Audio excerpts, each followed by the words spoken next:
Okay. All right, here we go. Welcome, welcome, welcome, welcome, welcome, welcome one and all.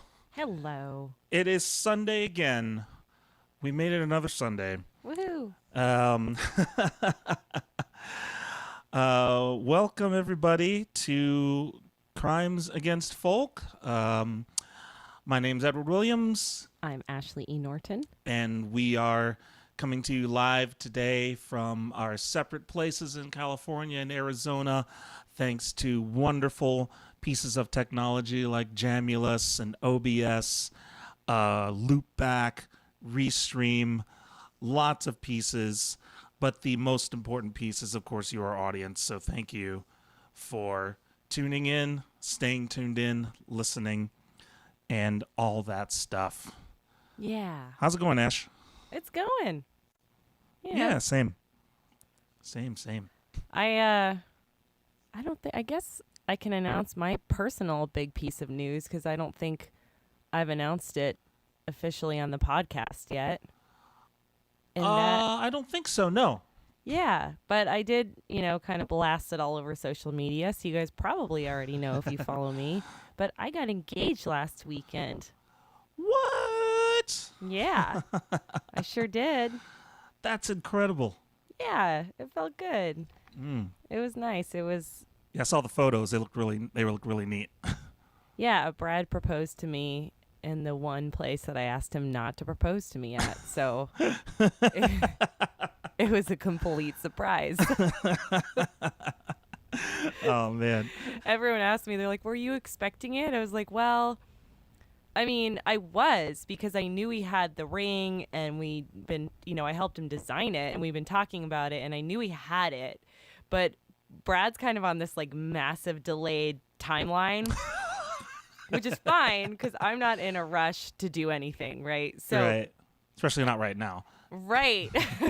So, I mean, he bought me a ring like 2 years ago and he's like, it's not the right ring, I'm gonna get you another ring. So 2 years have gone by since he was like, I'm gonna propose to you, and I'm just, I don't know, I've never like pressured him. I'm just like, whatever, whatever you want to do. So I knew he had it, but I was expecting him to propose in like maybe another year, another 2 years, because that's just the timeline we've been on. And also when I said to him, whatever you do not propose to me at a gig. You can propose anywhere you want, just not at a gig. Yeah. Well, no, he remembered this, but so we were at the gig and he had the ring and he went to show, because my mom and my stepdad and my sister Tara and my two nieces and, my best friend Michelle, they were all there. So he was like showing them. And then my sister Tara was like, Brad, just propose right now. At the gig? Yeah. I didn't know that. I thought they worked it out beforehand. No, he did it on a whim because he said, no, Tara, I cannot propose to Ashley right now because she specifically asked me to never propose to her at a gig. Oh, man. And she said, that's cool, man, but I know my sister and you should just do it. And so he just walked up on stage. I've got my guitar, and he got down on one knee. I was like, "What are you doing?" And then I panicked for like a second because I was like, "Oh my god, I can't." I just thought I would be so embarrassed. That's why I didn't want him to do it, because like as much as I'm a performer, I'm used to being in front of people, but I don't like that kind of attention. Well, typically. yeah. It's just a different thing. So it's a different kind of attention. Yeah.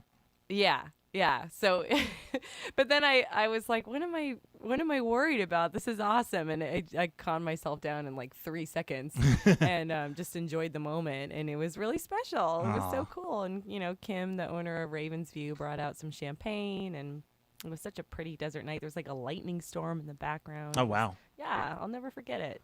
That's fantastic. Well, Yeah. congratulations. Thanks, Ed. You've got plenty of time to plan for a wedding right now. Yeah. Oi. No rush. So, yeah, that's really cool. Thank you. Yeah, there will be no wedding planning, just for the record, for a long time, because it just sounds like a nightmare. Yeah, I wouldn't be Not surprised if you guys just did it anyway. Like, hey, we're married. We'll see. I mentioned that because there's a YouTube channel that I follow called Squirmy and Grubs. It's this couple. It's called an interabled couple. So the guy has spinal muscular atrophy, but the woman is fine, and they were going to get married, but of course COVID threw a wrench into everything, and apparently they just did it like 2 days ago. Oh, wow. They I think just did a Zoom thing and broadcast it to whoever, and yeah. Oh, that's cool. Actually, my other friends, you know Jonathan, right? Yeah. He's getting married in like a week and a half. What? I know. So Wow. Yeah, so my some friends, people are doing it. my friends in Germany just did that too, and Oh, yeah, well, they eloped to, basically their family knew, so they took off and got married in Denmark, because apparently it's easier to do that there, because she's not German and he is German. She's like American and a couple other things, but she kind of randomly wound up there. So they went to Denmark, got married, but they are going to have a wedding in like 2 years. I see. Yeah. So it was like just easier just to do it, I think. Yeah. And then plan. So that was kind of that kind of got us thinking a little bit, but Cool. I don't know. Now, no rush. yeah, we're just like enjoying this phase, this moment for now, for a while. Yeah, no argument there. So yeah, couple things before we get started. We're changing around the format of the podcast a little bit. We're going to be kind of cutting more of the music out, the request segments out, the couple of songs we do are out, for a couple of reasons. One, we want to try to get the podcast a little shorter. So That was 3 hours last week. yeah, I cut it down to 2.5. Well done. So I still don't know how that happened, but Yeah. but either way, that's one reason. Another reason is I think we want to try and have more of a tighter focus on the show itself, like the stories that we tell, the stories that our guests tell. And then we're going to close out with a song we felt that was pretty appropriate. But yeah, that's one thing that those are a couple things we're going to change. So, But there will be music. Yes. Don't worry. First of absolutely. all, we are going to keep our Thursday happy hour show on Facebook and YouTube alive, Yep. minus days when we can't do it. Yeah. For example, this Thursday I am unavailable, but I am actually streaming with the Songbirds this Thursday, so you can tune Nice. into that. Oh, you instead. should post that in the chat or wherever you're going to do it in the Oh, chat. yeah. Okay, I will. I'll grab a link and I'll post it for sure. Good thought. Yeah. Yeah, that'll be fun. Lisa Sanders and Kylie Rothfield and myself started a little trio where we were, it basically started because we were going to go to Europe together, which we are officially not going to Europe now because of the pandemic, but we still have this this live stream show that we're doing for the Museum of Making Music in Carlsbad, which was supposed to be a live in-person concert, but luckily they didn't cancel it. They just put it virtual instead. So we're actually going to be at the Museum of Making Music performing live, and our audience is going to be online. So hopefully you guys can join. Wow. So you're going to go there and you're going to play, but they're going to broadcast it. Yeah, it's a pretty sweet setup with, professional broadcasting and there's a ticket link and everything. So I will post that in the chat here momentarily so you Nice. guys can reserve your virtual seat. Nice. I've seen some places switch that, like exit in in Nashville has been doing that on occasion Oh, cool. as well. So that's great. Yeah, it's exciting. So hopefully you guys all tune in. Lisa Sanders and Kylie Rothfield are absolutely excellent musicians, Oh, and we're man. just going to be kind of trading off our original songs and singing harmony and playing guitar and some of our stuff too. Cool. Yeah. Awesome. Yeah, so that's kind of what we're changing around with the podcast. One thing we're also going to do, we're going to get this going in October, is we're going to relaunch a Patreon focused on the podcast.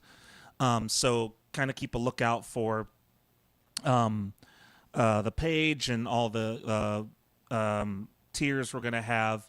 I have a list there, but I just don't have it in front of me. Well, I think the biggest thing that you're going to get out of going to the Patreon page is for one of the lower tiers. In fact, it's not a higher tier, but we are going to be doing a pre-show concert. Yeah. Every Sunday. It's going to be maybe 20, 30 minutes long that you can join only if you are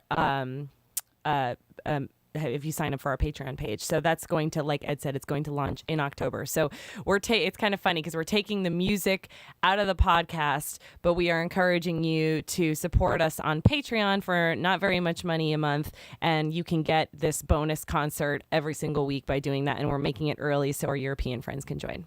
Yeah. Yeah, that way we can still kind of keep it in the same time frame for European fans, but also just kind of have it outside of the podcast so we can get some separation and, again, try to make the podcast a little more focused and a little shorter, but we'll see how that goes. Yeah. But yeah, so keep an eye on our website for announcements, crimesagainstfolk.com. Keep an eye on our Facebook page, which is just Crimes Against Folk Podcast. If you search for that, we'll be posting info in there as well when we get that going. Yeah. This week we're going to do things. This week and next week, actually, we're going to do things a little differently in the podcast itself because we have international guests. Ooh. And they are still calling in live, so it's even though we're doing this pretty early, it's still pretty late for them. So we want to try and get them in as early as possible. So with that in mind, we will get started introducing our guest this week, the wonderful Colin Maddocks. How did we meet Colin? Did we meet him through Rob Ellen?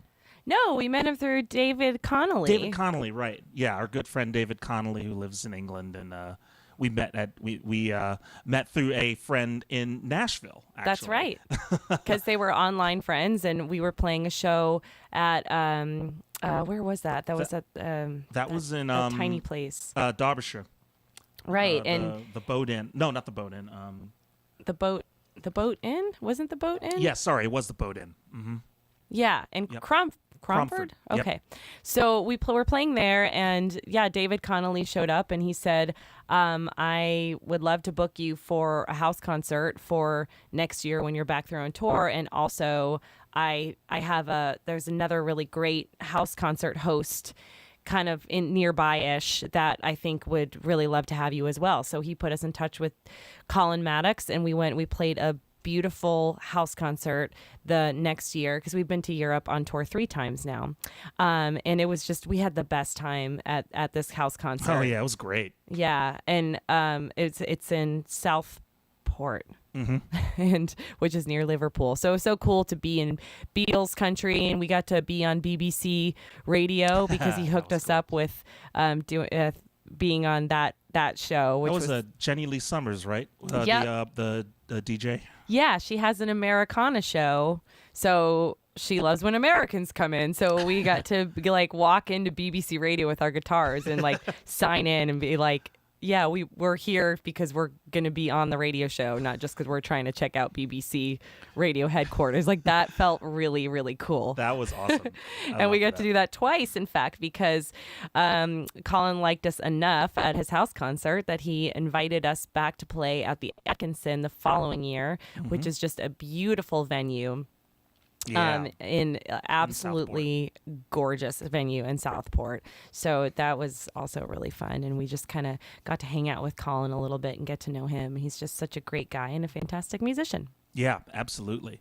So, we're gonna start with a story. He shared a video with me, basically kind of a big interview about how he started his series and his venue, the uh, what's known as the Grateful Fred's Americana Roots Night, and I'll get the full name. But I want to share a part of this story because the whole video is long. I'm going to link the video in the show notes, but the whole story is pretty. The first story is pretty cool because it details kind of how he got started just playing music, and it's a piece of it centers around a band that he started that we'll hopefully talk about a little bit today, and I just really liked this story a lot. So I will feature that story for you. This is Colin Maddocks talking about how he got his start.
I was about 12 when the Beatles really hit properly, and I also went to the school that McCartney and Harrison went to, which was the Liverpool Institute, which is now LIPA.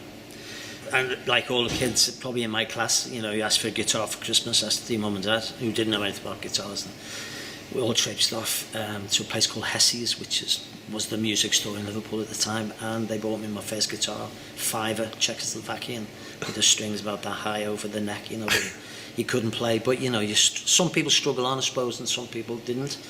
And I suppose I hung in there, really. And then, you know, over the years, I got 15, 16 and got into music more, and probably got into folk music because I had an acoustic guitar, I couldn't afford electric guitar and things like that. And did a few folk clubs and what have you, and you know, then you get the bug and you think you're gonna, you know, do things.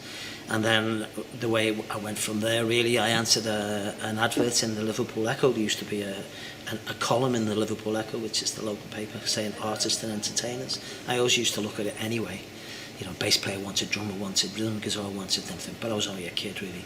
But then I got to about 17 or 18, I was at college, and an advert came in one night and it said a singer guitarist wanted for band due to go into the studio, and a Liverpool number, you know, and I thought, oh Christ, that must be good. So I phoned up, and it turned out it was a band that turned it called Petticoat and Vine, and they came around to my mum and dad's house where I was living, and they auditioned me, and luckily I got in, and it was 2 boys, 2 girls, and the studio was just a local studio, you know, it wasn't a big deal sort of thing, but it was a big deal to me and them. And we recorded a few original songs. And the idea then was to try and get a record deal. And we rehearsed and rehearsed and rehearsed and rehearsed. We were very Mamas and Paperish influenced. You know, 2 boys, 2 girls, 4-part harmony. And then we started sending tapes off the way you do. Which I don't know whether they do it now, because it's hard to get record deals. The music business changed completely. We sent loads of tapes off, and Norman, the leader, And one day we got one back saying, you know, would you come down to London? You know, we were absolutely over the moon. Jumped on the train to London, and it all sounds quite simple and as if it was very short, but it wasn't. And we got signed, and we got signed to a publishing company called Feldman's, and we recorded our first single for Philips in a studio that Dusty Springfield recorded. In fact, when we arrived to do our first single, she was just leaving, you know, so that was a big deal for us. You know. And then it sort of went from there, really. You know, we did a couple of singles. We did quite a bit of television. How did they get on the singles? Did you make the top 10 or? No. The first one, which was called Riding a Carousel, they called it a turntable hit. You know, we got a lot of plays. You know, the first time I heard it was, I'm sure it was Penny Valentine. I'm sure that was the DJ. Okay. And we were in the car, or I was at home, and she came on and played it, and it was, you know, fantastic just to hear the, you know, because the Hollies had a song called Carousel, didn't they? They did, yeah. Ours was Riding a Carousel. Okay. And it did very well, you know. Lots of publicity, got us loads of television. You know, we had good management, and you know, it just didn't sell. It sold, but you know, it's still on compilations. You know, you find it in sort of strange compilations, you know, around the world. And then we did a second single. We did 3 singles. And as I say, lots of television, a lot of radio, a lot of live gigs and things. But eventually, certainly for me, the band carried on. Certainly for me, I got kicked out in the end because I didn't like to practice as much as I should. And I was also getting to a point where I was probably 24, maybe 25, and I didn't think we were going to, you know, it wasn't making it as fast as I thought perhaps, you know, we were going to. But, you know, Norman, Val and the others carried on, and they did really well. You know, in their own way, and but after that, I then just went into, like loads of people do, semi-pro.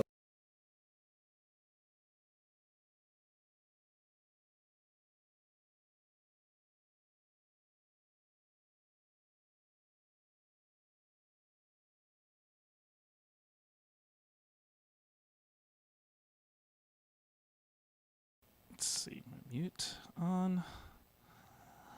All right, that was a wonderful story, part of a story that Colin Maddocks sent in to us, kind of detailing how he got his start into music before he started his wonderful concert series. And as it happens, we have Colin with us live now. How's it going? It's going well, thank you. Thank you very much. I'm sorry you all had to listen to me rambling on about something that happened over 100 years ago. Wow, 100 years ago. Yeah, you look well, great. It certainly seems that long ago. Oh well, I'm glad that you did it, because then we wouldn't be here talking to you now. We wouldn't have been able to play your wonderful concert series, and it's been really fun. It's been really fun just kind of being in touch with you every now and again. And I played that part of the story in particular because I remember when you posted something about this band that you were in, and I listened to one of the songs, and I'm like, this is directly up my alley. Oh yeah. Like the kind of sunshine pop style from the 60s is just wonderful. I just absolutely love it. I mean, how much fun was that for you at the time? It was fantastic. Fantastic fun, you know. And I'm speaking for the other 3. And we're still friends, and we still get together. But it was, you know, I mean, I think when I joined the band, I was maybe 18, 19 sort of thing. Mm-hmm. So it was very exciting, and especially I joined the band, as I think I probably said on that video, because I'd seen an advert, and the advert said a band shortly to go into the studio, and I'd never been in a recording studio in my life. Did not, you know. Obviously, the idea of it was fantastic, and as I say, when I auditioned, probably about 6 or 8 weeks later, we were in a local studio. Even though it was local to me, as I say, because I'd never been in one, it was still this magical sort of atmosphere and location. Yeah.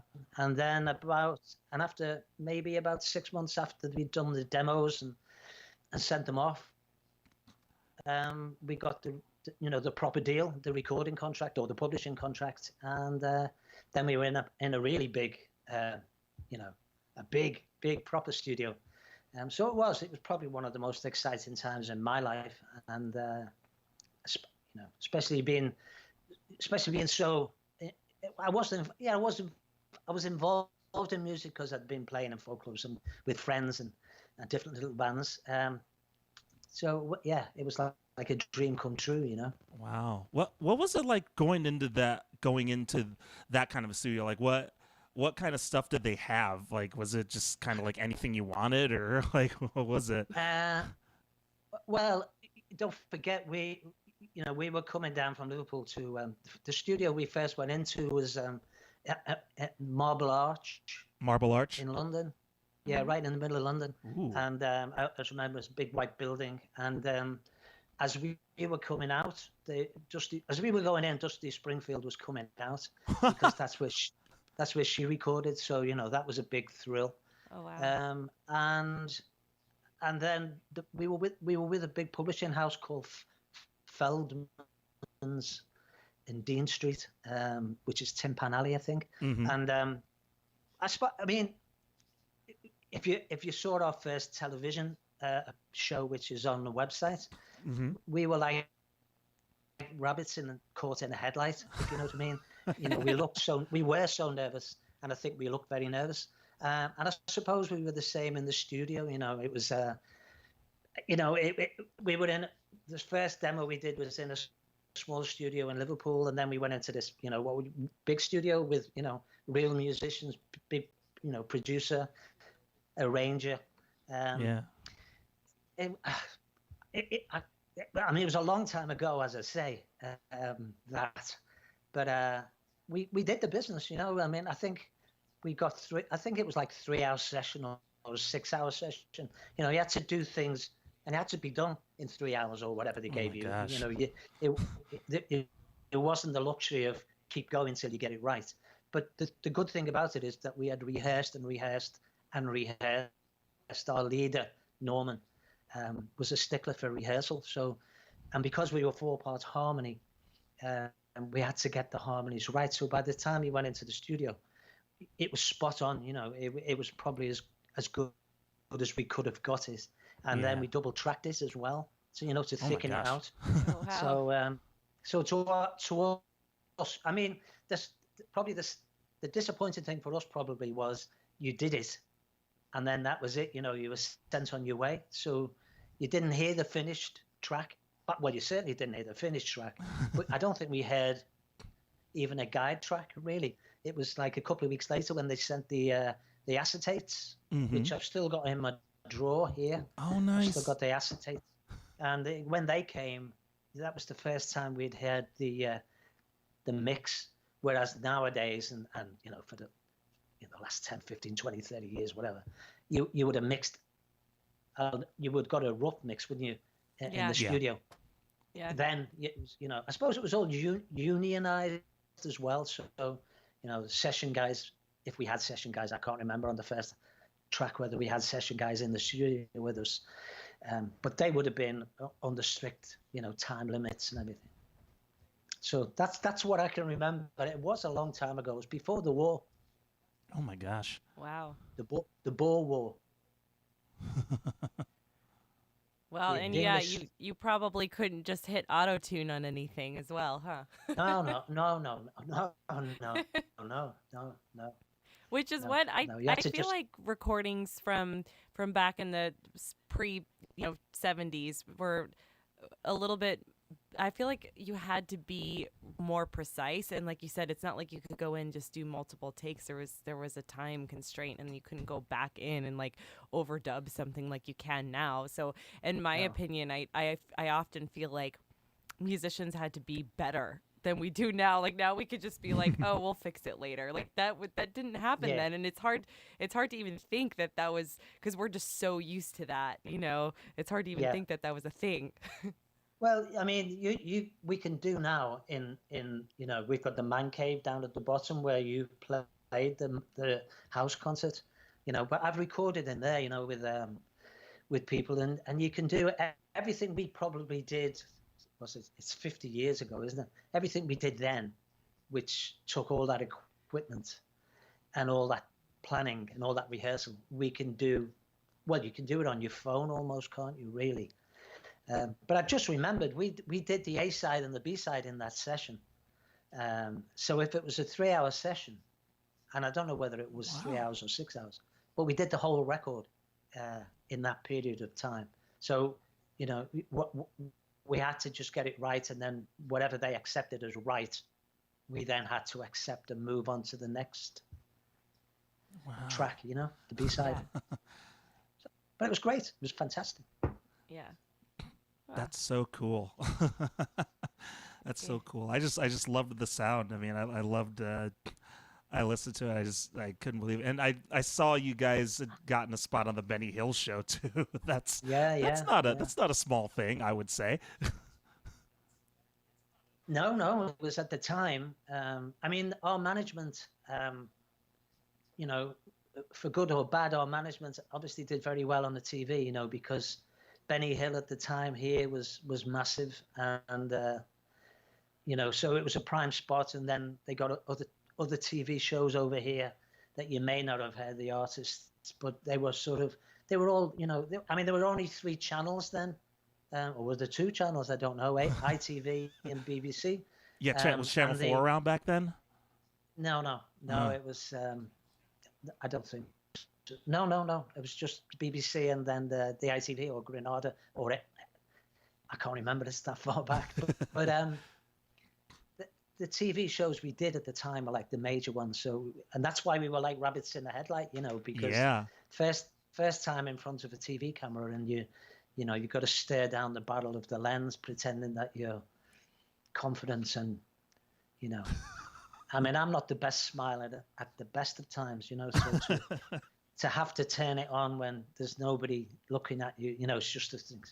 But that was great. It was fantastic. I mean, I mean, while I was with the band, it was probably 3 or 4 years. I can't remember exactly. Yeah. But we did all of those things, you know, a lot of TV, a lot of radio, this, that, and the other. And it was new to all of us, so we were all experiencing it together, and learning it. That's so cool. Happy days. Yeah, what an experience that must have been. I can only imagine those kinds of nerves standing up there. I mean, Ed and I haven't really done any major TV spots like that, but we've done little ones, and it's a weird feeling, you know, going, okay, well, there's a bunch of viewers on the other side of this, so they're all going to be watching us, and 1, 2, 3, go. Yeah. And it's like, I find that in the studio, don't you, really? When, I mean, I haven't been in the big recording studios recently, but I've been in recording studios over the last few years. And it's when the, you know, the light goes on and they say, right, you've got to do it. And, you know, it's that confidence then, isn't it? Or, you know, not making the mistake. Yeah. Which is, I still find that difficult to, you know, to get a good first, second, third, fourth, fifth, sixth take. Do you close your eyes when you record in the studio? Depends what I'm doing. If I'm playing the bass, I have to look down to see where to put my fingers. But because I'm not that good. But if I'm singing, yeah, probably, yeah. You know, finger in the ear and earphone over one ear and all that business. And, yeah. And especially if you're singing harmony. I mean, you guys sound fantastic. Your harmonies are great. So you know what it's like. You know, you've got to get that blend. And I love singing harmony, which is why Petticoat and Vine was such a buzz for me and for the others, because we were all massive Mamas and Papas fans. And, you know, it was our sort of version of, you know, the Mamas and Papas with 4-part harmonies. And 4-part harmonies, you know, it's a little difficult, isn't it? You know, especially if you're the person who's been landed with the 4th harmony. Yeah. Was that you? It's great. Well, if I could avoid it, no, not really. But because, you know, 3rd harmony is bad enough, isn't it? But if you get landed with the 4th harmony and you've got to find it, you know, the elusive 4th harmony. Yeah. It's not so easy. Yeah. Yeah, it's often not even there, and you're like, well, just do an No, octave, I no. guess. Or maybe that's just what I That's do. why.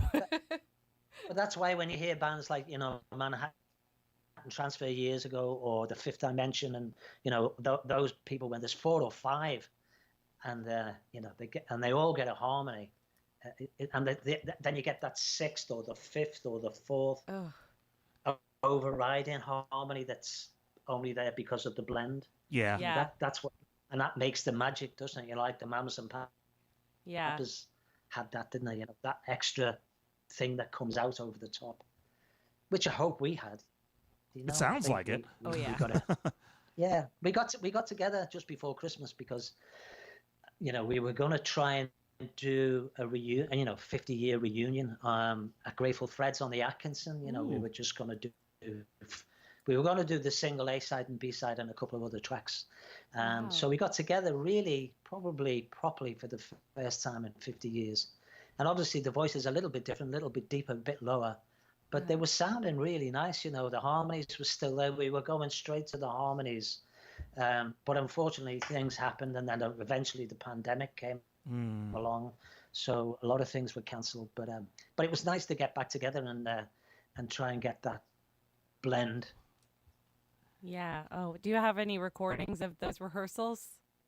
Yeah, probably. If I don't, the guy, the band will, because we all had our phones. That's the difference, is that we were all recording on our phone and then listening back individually afterwards to see how good or bad we were individually. Well, we will definitely be tuning into that show. We were very much looking forward to seeing it. So we'll be tuning into the live stream whenever this pandemic is over and you're back at the Grateful Fred shows and can have that anniversary. Yeah. Have you Yeah, been... the sooner the better. It's been a long time, hasn't it? Oh, geez. Yeah, it feels like it's been forever. Too long. It must have really hit you more than it's hit me. I mean, I just had the shows to cancel, but you put tours and dates and livelihoods. Yeah. I mean, it pretty much wiped out everything that we had planned since March. Yeah, there were quite a few big cross-country tours. Across the United States and back. Course. We had a lot of bigger shows and a lot of exciting things that we were, shows that we'd been like trying to break into for a couple of years, and we finally got it. And then it's like, well, okay, we're not doing this anymore, I guess. No. But you know what we did instead? We started a podcast. Which is great. Yeah, fantastic. I mean, where are you planning to come over again to Europe? We don't know. I mean, I think we'll kind of let the pandemic direct us on whether we're going to do that. I mean, we were originally thinking 2021 for another Witherword European tour, but maybe 2022 now. Who knows? Yeah, we'll see. Yeah. Kind of see how things shape up with the vaccine and with shows and whatnot. But it's nice that we started this podcast, though, because it allows us to see our friends like you, Colin. Yeah. Cheers. Yeah, that's really great. Have you been doing any Grateful Fred stuff, like any online stuff since the pandemic hit, or are you just kind of chilling out? Well, no, I mean, like everybody at the beginning, I think we, came up with a few ideas, and I was gonna see if some of the artists that we had booked in from the States, because as you know, all our headliners are from the States. I was going to do it with a few of those people, but it was early days and nobody had, the way you've got this sorted now, and, you can play together, even though you're in different locations, because people at that time were still socially isolating. So if you had a 3-piece band, it was difficult for them to do anything together. So in the end, I gave that a miss. And then, of course, since then, so many people have come online with things. I just thought we'd get lost in the amongst them all, really, Yeah. So we've done nothing, or I've done nothing now. We did January, February, and March, and then from that date, because it's always the first Wednesday for the month, April onwards has been cancelled, and I've been told by the Atkinson that the first date I can do at the moment is February 21. Wow. Oh, wow. So I've got artists booked in, penciled in, and they've penciled me in. House concert wise, I had a full series this year to go through, but that was cancelled after just one, which was in January, when I had Stephen Fearing in from Canada. Okay. And that was a great night. But then everything else since then has been cancelled, really. So it's very difficult to know, isn't it? You know, Yeah. I think, as you say, Ashley, it's only when the vaccine really is there that we can safely go forward. And I wonder too, like how difficult it is, because since the pandemic's so bad here in America, and you have a lot of American artists, and I wonder if it's going to be even more difficult. Yeah, of course. Yeah. Are we even allowed in? Yeah. I don't know. Well, yeah. We've been very good. We allow most people in. Yep. It's whether anybody wants to come, isn't it? Really, that's the problem. It is. I mean, and I play in a band with two of my friends, Gwen and Les. It's an Irish band we have called Hotfoot, and we have a residency in Liverpool city centre, and that finished, of course. Well, that finished on St. Patrick's Day because the lockdown came in just after that. So we've been playing there for about 3 or 4 years every Saturday afternoon, but it's right in the centre, and it's usually full of tourists. Yeah. You know, you get regulars, but you get lots of tourists. Well, because all that sort of market has been stopped pretty much, and because of the social distancing, that we haven't played now for, a full 6 months. Wow. So, you're being hit in every way, really, aren't we? You know, it's live music is pretty. I mean, I know there are some live gigs. There's been some live gigs round and about. Tends to be solos, or people, particularly outdoors. But as you know, our weather is not conducive for planning outdoor pursuits.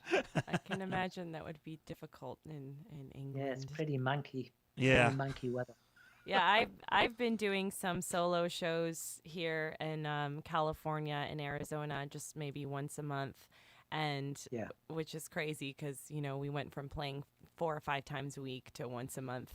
But yeah, it's just me solo, and it is outdoors, and the sun's always shining here on the West Coast. So Of course.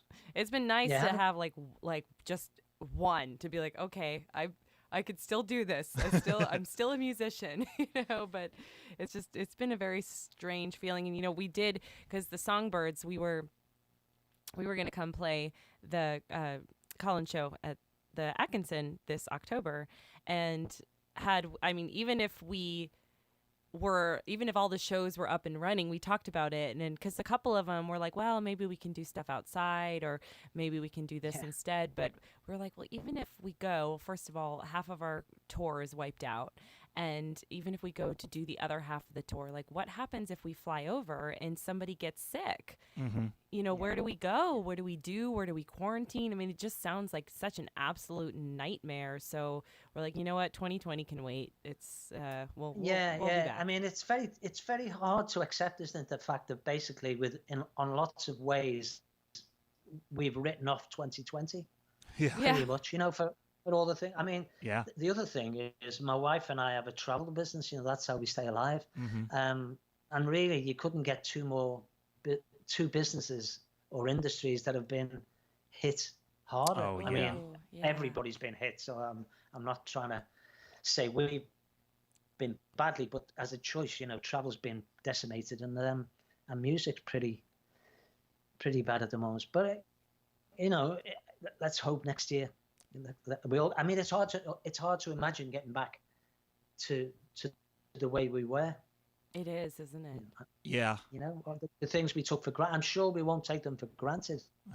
Yeah. I hope not anymore. Even shaking hands and hugging people. It's. Yeah.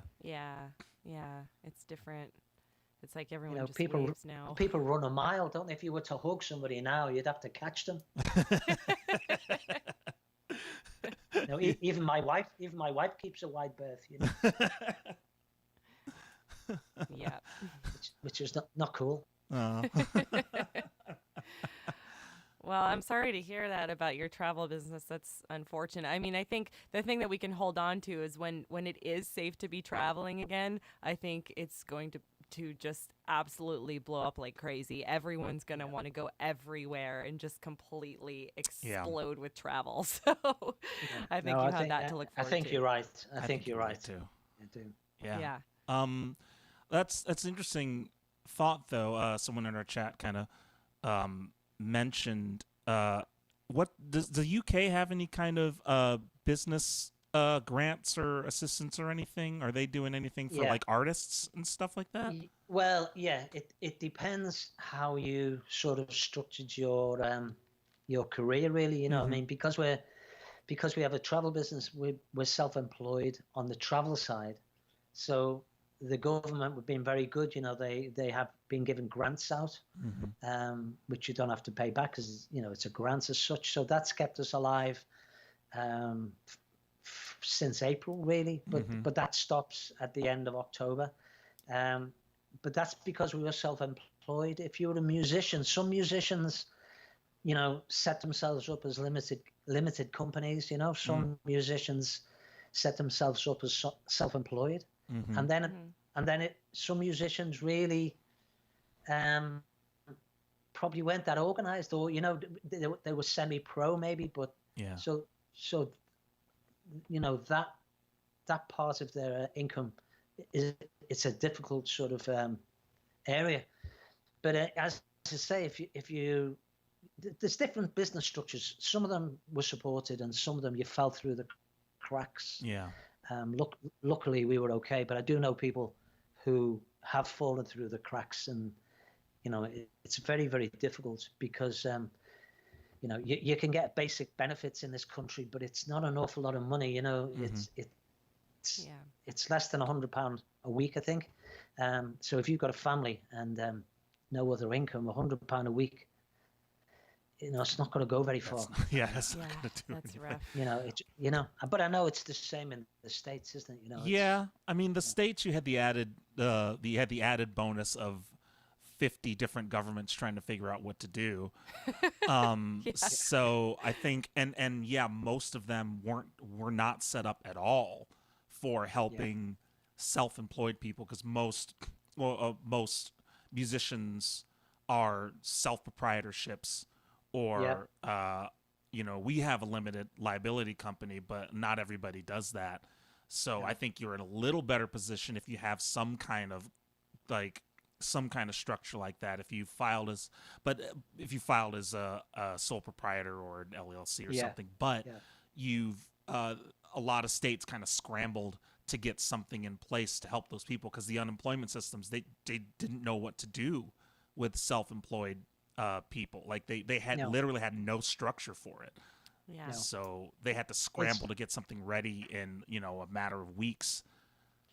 Which was interesting. So we didn't have an income for a long time. I think our last show was on March 7th, and we didn't. I think our unemployment benefits didn't kick in till It's like late April. So it was very scary. And then even then, I mean, my I have a family member who's a hairdresser and has been applying for unemployment and just has not received it and can't get anybody on the phone, and it can't send in official emails and letters and everything, and just nothing. Yeah. So it's a mess. It's a mess. Yeah, it is. I'm sure it's very much the same here. You know, you do read some horror stories, and you know, I mean, you know, Barbara and I are lucky because we're older, and you know, our house is paid for and things like that, and you know, we've got savings and things, but you know, we weren't planning to use our savings. So, but you know, you know, we're very lucky, and you know, I absolutely realize that. You know, it's people in some terrible situations, but nobody could foresee this, could they? You know, even you know, as I say, we finished on St. Patrick's Day, and I don't think we really took it that, you know, we took it seriously, but nobody could have foreseen that, you know, all 6 months later, we'd still be pretty much in the same situation. Yeah, I don't think anybody really could have. No. Even on the worst case, people, I don't think were thinking about this. So. I think we had a similar thought. I mean, our last show was March 7th, and like I said, or 8th, I can't remember. It was and it was a great last show to end on. It was at one of our favorite venues that we play up in Napa. Oh yeah. Called Jam Cellar. So it was kind of a good one to end on. A great crowd, and Yeah. but we drove away, and we were kind of like, we knew that was going to be our last show, and we didn't know for how long. And it's crazy to think that it's still it still was. We tried planning, like we were talking. We tried to say, all right, well, let's see what we can reschedule for September. Of course. And Yep, that's right. Well, first it was, let's see what we can reschedule for June. Let's see what we can reschedule for September. And I think now we've just given up. And everyone's like, well, when's Witherword going on tour? And we're like, we are not planning anything right now. Like, we'll just see because we have no idea. No. Well, the band met for lunch in the week, and, we're all of an age. So I've got to be polite here in case one of the band members gets me after this, but we're all of an age where we have to be careful. So we've got to think of those sort of situations as well, haven't we? Yeah. But we were the same. When on earth are we going to play again? It's I've played my bass a few times, but we would certainly need to rehearse a number. This we're talking about a show that we've done for 4 years. When I say a show, we all the songs we've done, we used to just know them backwards, like clockwork. 3 hours easy, bam bam bam. But 6 months off, I was hoping I could depend on muscle memory. My fingers would just go there automatically, but it doesn't follow, does it? It's God knows what we would sound like when we first get back together again, if we do. Yeah. Do you play bass in this band? Yeah. Oh, nice. I play a ukulele bass now. Oh, no kidding. Oh, cool. Yeah, because I used to play, big bass, Rickenbacker, a Fender, and this, that, and the other. But they're like carrying doors around. It's so true. Around your neck. It is, yeah. And then I came across these little ukulele basses, and when you put them through a big PA system, they just sound, and I've got steel strings on them as well and everything, so it doesn't sound like a ukulele bass. Well, I don't think it sounds like a ukulele bass. Yeah, because they usually have like rubber strings or something like that. Yeah, usually. yeah, which I can't use. They're awful things. It's awful. But if they now make steel strings so it's like playing a very small Fender. Nice. So it's good, yeah. I mean, and the other thing is, because I get the train into Liverpool, I can put it in the overhead locker. Oh, and I've left it in the overhead locker twice, by the way. Seriously, honestly, got off the train, got to the venue, started to unpack my shoulder bag to plug in, my lead into my bass with no bass, which was on the way to another station. That's a nightmare. I know. I can't believe you got it back. No, I did twice, but I don't want to try it again. Yeah. But that's a combination of a very light bass that's so easy to carry, and age. Yeah, I've seen those before. Senile. Yeah, I've seen those before. I think you were stretching for that word there, Ed. I think I heard C. I've not had the pleasure of playing one before, but I've definitely seen people with them, and yeah, they're really good. The only thing is, you get used to the very short scale. Oh. So if I went back to a full size neck now, I'd feel the difference for a few weeks, definitely. But you can pay a fortune for them. Carlas sell them up to about $2 or $3 grand. Sterling, the California made ones. Mine's made in China, but it's still, it's still a great sound. Yeah. Oh my gosh. And I've played it that long now. I've worn a hole in it, like Willie Nelson's. Yeah. Or like Ashley's guitar with here, Martin. Big hole in it. Yeah, I when you should have like brought take it off on, the pick actually. guard and Yeah, and yeah. she's played it so much that it's just like worn down the. Oh yeah, there's no pick guard on it, and I just never put one Oh, that's on right. Yeah. because I was like, oh, it's kind of cool I without think a it's pick great. guard. Yeah, But I it's think a badge of honor. Yeah. yeah, it is a badge of honor, Yeah. and I'm like secretly looking forward to the day where I like accidentally strum a hole right through it. Now, mine's got a hole through it. Seriously, it's about an inch wide now. Oh, wow. Awesome. It's where I normally put my finger in, Yeah. the one you lean on, and now my finger goes through it. Badge of honor, Yeah. like you Badge said. of honor. Badge of honor. Yeah. Splinters in my fingers. Well, we're so thrilled that you got to join us and we got to chat a little bit with you. We did have one more question before we let you go, though. This is a question we've been asking everybody, and apparently I've been seeing other people on other things ask this question too. So maybe they're stealing it from us. I don't know. Or maybe we steal it from them. Probably, but but the question is, if you were to have any superpower, what would it be? Superpower. Yeah, anything. Apart from world peace and finding the solution for the pandemic and all that business. I don't know. God, to find the fourth harmony.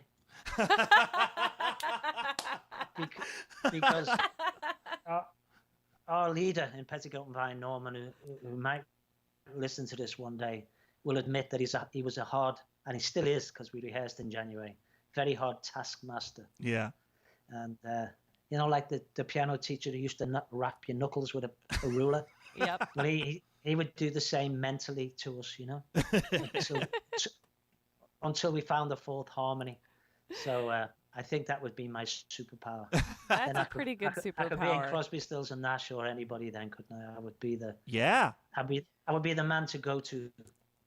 Yeah, that's You would. true. You could be like a harmony for hire, and you nail it Harmony every for time. hire. Fourth Yeah. harmony in particular. Yeah. Fourth harmony. I think that's my favorite answer yet, Colin. Yeah. It's a really good one. I was a bit desperate, I'm afraid. It's a very useful one. It's a very, very useful Yeah. superhero power. Especially in our profession. Yeah. Oh yeah. Where can people find more about you on the internet or just wherever? Well, there's www.gratefulfred.co.uk, and then for the band, the band that we were talking about, it's just Petticoat and Vine, and it's AND, so petticoatandvine.co.uk, and that's got all the the videos of the early TV shows, and then the Facebook, which I think is under my chin at the moment on the video screen, Grateful Freddy. But the main Grateful Fred site's got the hopefully upcoming concerts, the history of Grateful Freds, and the house concerts and everything. So be great if anybody visited those. Yeah. Yeah. Please do visit. Please check out Petticoat and Vine. You're in for a real treat. It's some wonderful, wonderful music, especially if you're a fan of that time. And also, pandemic or no pandemic, when the Grateful Fred shows kick off again, Colin live streams every single one of them, so you can watch these shows, these fantastic shows with it's Americana music from wherever you are in the world, and we tune into them from time to time, and they're really Including excellent. yours, of course. Yours were on, aren't they? Because we Yeah. did yours. Yeah. In fact, the replay is probably still up there, right? I'm guessing. It is, Yes. it is, yeah, definitely. Yeah, we'll drop And that in link fact, so people can yeah, rewatch it. And I think the Merseyside radio BBC is probably on there. Ooh, we should see if that's on there. Yeah. That's right. I think I filmed it. I think so. Oh, that's right. Yeah, Yeah. you live streamed that. That's right. Uh-huh. Yeah, so that will be on there. Okay. Yeah. We'll have to drop those links so people can rewatch those as Absolutely. well. Or just go to the website and the Facebook page and you might just find it. Mm-hmm. Yeah, we'll put them in the Cheers. show notes too. So, Yeah. but yes, thank you again, Colin, for joining us. It was wonderful to catch up with you and wonderful to chat. We really Thanks very appreciate it. much. Yeah, I'm And glad you're hanging in there, and we Yeah. look forward Yeah. to your shows kicking off again here real soon. Absolutely. Yeah, and come and play. We will. Yeah. We will be there. Right. Absolutely. All right. Take care, Colin. We'll talk to you soon, okay? Yeah, take care. Bye now. Bye bye. Bye. Thank you. Bye now.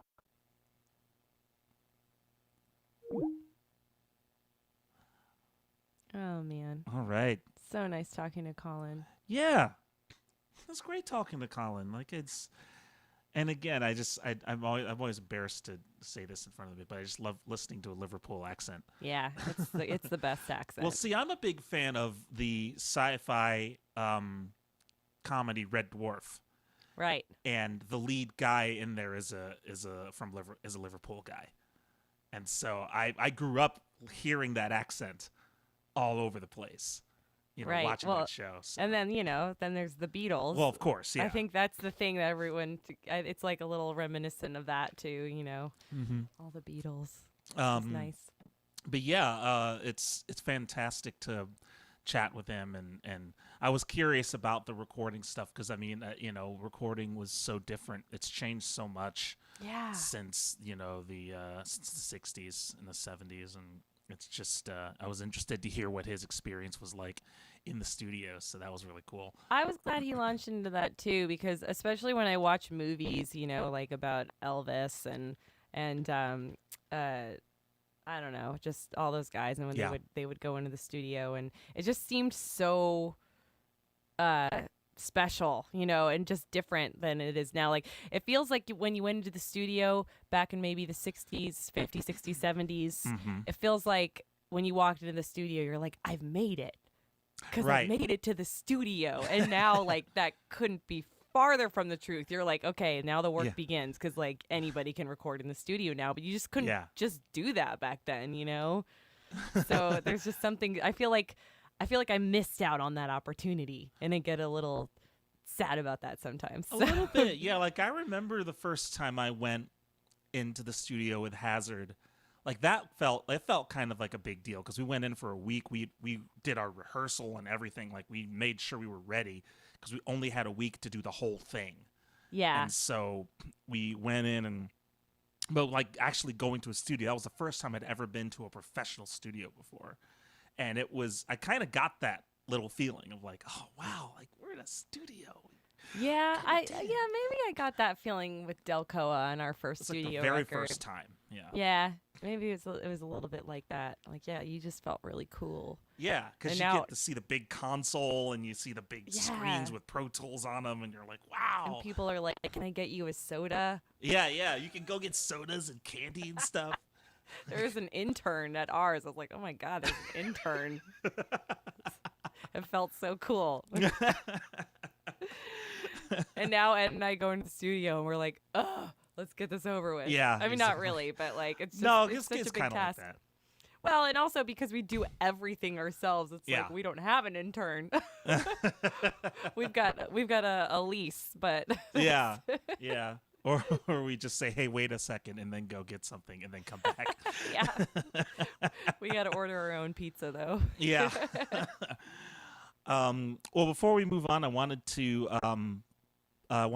play one of the songs that Colin sent in me, the Petticoat and Vine song. Cool. And this is I got a slightly different video because the video he sent had the audio quality was okay. The audio quality in this one is better.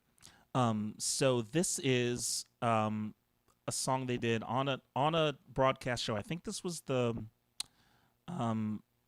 this was not I don't think this was the Benny Hill show one, but this was definitely a live television spot. I think it was their first time on television. And this song is called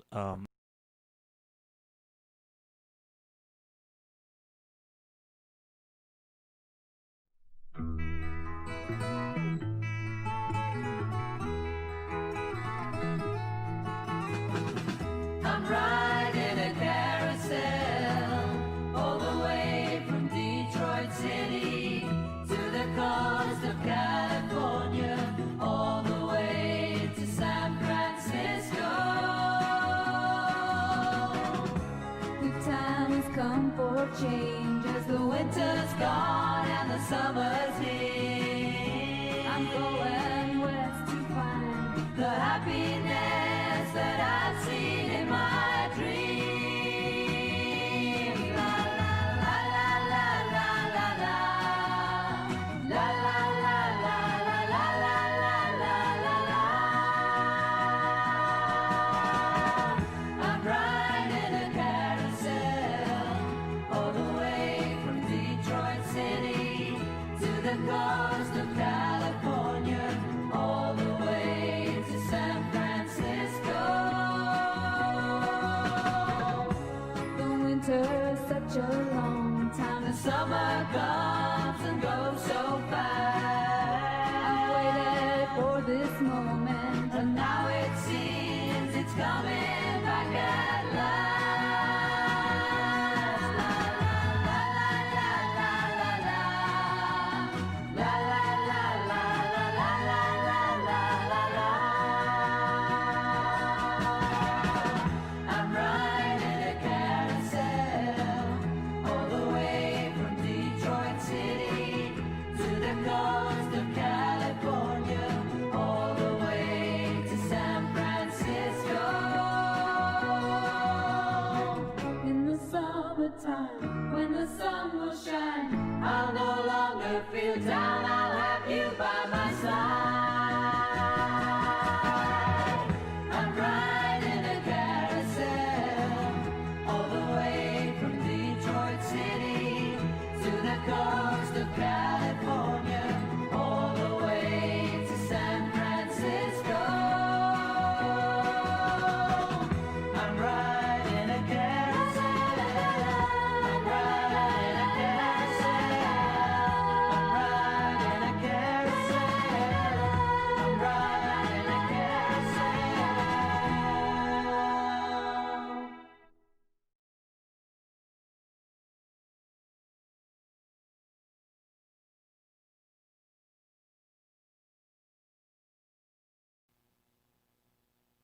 Who knew? All right.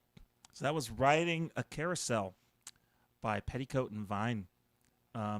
If you go to the website, if you go to the Petticoat and Vine website, they kind of chronicled a bunch of this stuff, so you can see all the videos that they did. The TV spots, the Benny Hill spot. There's another Benny Hill spot they did where I think he's like they did kind of a sketch with him, which is pretty cool. Oh, cool. And a couple other things on there, a couple other cuts. So, yeah, fun stuff. Oh, yeah. Really, really fun stuff. Yeah. So thank you, Colin, Yeah. for hanging out. It was good to see you. Yeah. Thank you, Colin. All right. So next we're gonna move on to one of our little videos. Yeah, we'll this play was- a video of our own. Yeah. Why not? This was a request from Alice. a video request from your mom. Yeah, she's like, you should play this video. And I was like, oh yeah, and it cracks me up every time. But maybe it's one of those things that only cracks me up, and you guys are gonna be like, why is this interesting? To be fair, you feel that way about a lot of your stuff. And I don't think true. it's true. That's true.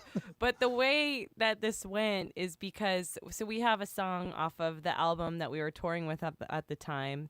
The song is called "Burn the Roses," and we had decided, so Stephanie Groot was on the tour with us, our violinist and mandolin player, and Lise Russell, our band mom / chaos coordinator, was also on this tour. So the three of us decided that we were going to make it our personal mission to see if you could actually burn roses. Because we had that conversation one day, we're like, burn the roses to the ground. Can you even burn roses? Because they have water in them. It seems like that would be a really hard task. And we had like a ridiculous conversation about this that probably went on for way too long. And we decided that maybe you can burn dried roses. So we had roses with us, and we're like, we are going to dry these out. And then at the end of this tour, we are going to see if we can burn them. So we, had some drinks, which is a great idea right before you play with fire. And we found some hats, which are, you will see in the video, are not actually hats. And I don't really know why we decided we needed the hats, but we did. And Ed filmed the whole thing, and we went into our little patio of our little home in London that we had kind of adopted for a couple weeks. And we attempted to burn the roses, and this is what happened.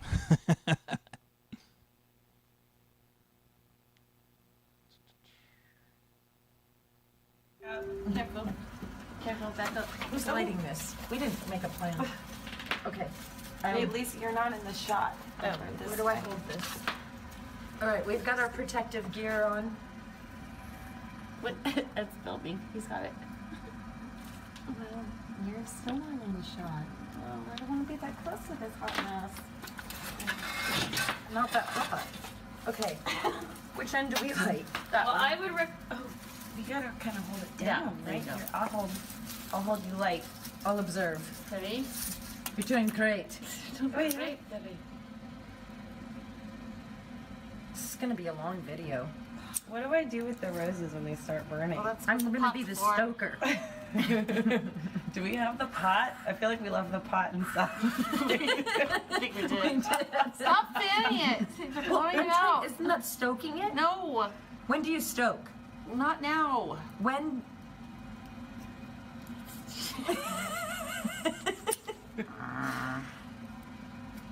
Oh, oh, oh, oh. That's when you stoke? Yeah, well, When I you was a stoke, little it's late. okay? I was a little late. You, When I stoke, 'cause it's you're wrong? flapping your arms like a fucking penguin. Well, because that's most like a billows, right? To do this. We were worried about the pot banging on the ground because of the neighbors again. That's the issue here. Not anymore. Just Why? checking. Should I get the hairspray?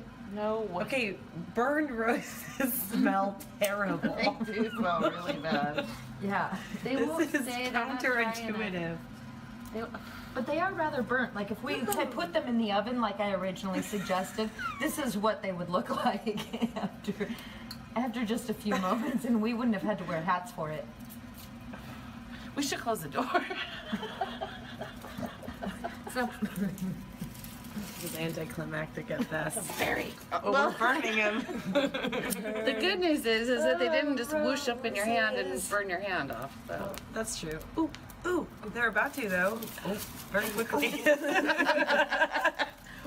How did I get stuck with this job? I get the You water? said I'll hold him. I The water's did. out It was here. stupid. I'll hold it. The water's out here. Ooh, there's also a bucket here. Ooh. That's Just true. if The things get probably out of already has control. water in it. Maybe use that mop to stoke things. Wave it about. Keep it going. You're doing great. You're doing great, Daddy. Come on. I thought these would be dry enough. They're not. We put this above the heater for days. All right, let's just burn all the roses at least. To the ground, plant the ashes 6 feet down. My fire would you out. Burn Oh, oh, oh. I'm not moving. that. It scared me though. I think. Yep, I think they're all burnt now. Oh! Oh, nope. Oh, gee, what am I doing? Moving away from This is gonna solve all of your hair problems. Right now. There we go. We're holding it wrong. Yeah. Get a close up of that action. That Watch is your hands. brilliant. Yeah, watch your. Oh, I can't get out of the way. Sideways, sideways. damn it. Oh. I think I killed the lighter. No, God damn it. no. Don't. Sorry. I will hit you. I Boo. know, I had it going on for a minute. There it goes. Yes.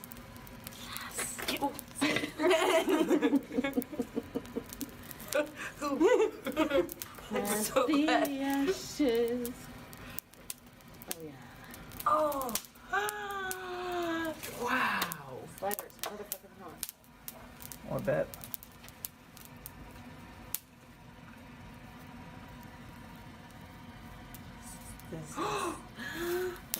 is how I imagined it would be. This is how I imagined it to be too. Did we have these hats on? All right. Yes, they've Yeah, done what do we wonders do? for our Like, brains. beat them on the ground. No. Do you really want to beat something on the ground? Because I feel like you've got some weird shit going on about it. Ow, ow, my hat, my hat. My protective gear. Hey, don't beat them. Oh, the water, that's right. All right. Ta-da! Yay! This ends this week's episode of With a word tutorial. Of burning. Burn like a crow. Lisa has hat hair. Now we can leave So do you. London in peace. It's Hat's on done. one. Good job, Ed. Thank you. And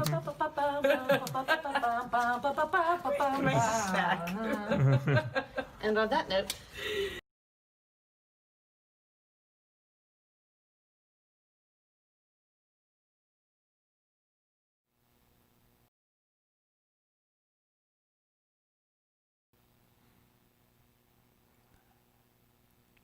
So, I hope you enjoyed our tips and tricks on how to burn wet roses in London.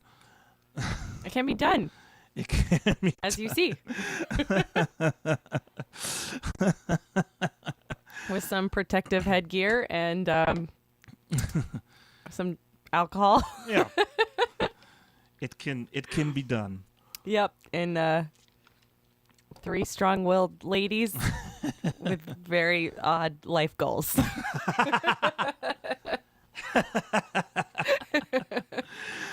Oh man, yeah, that was fun. That was We did it. we did to wrap up the tour in 2017, our Yep. first tour into the UK.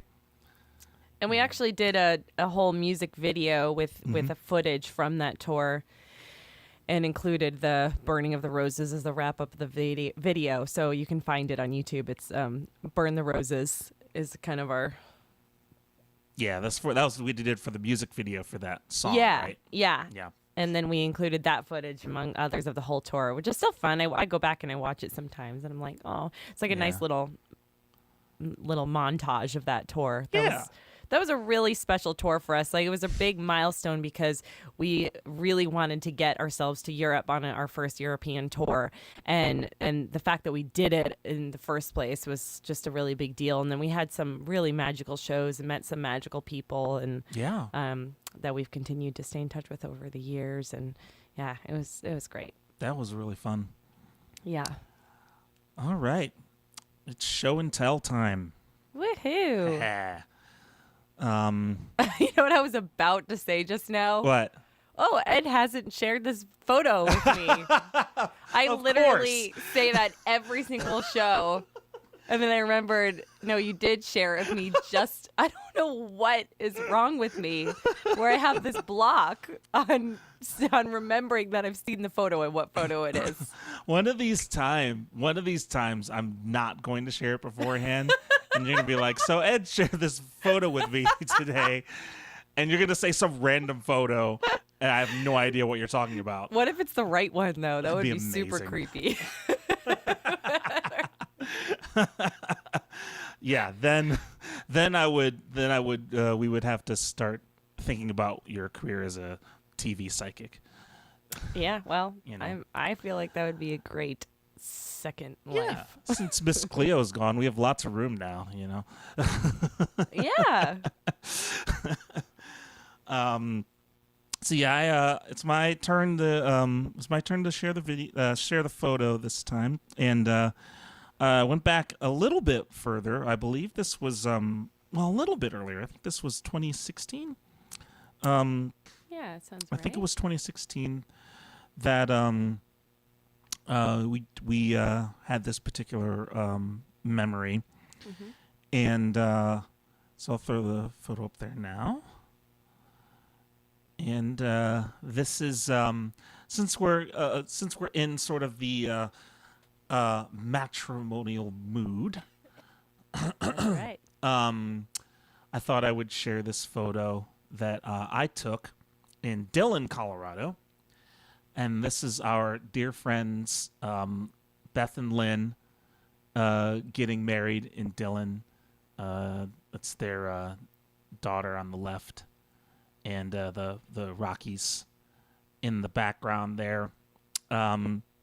We were hired to play this wedding by Beth and Lynn, and I thought this was an interesting memory, just mostly because of how we met Beth and Lynn.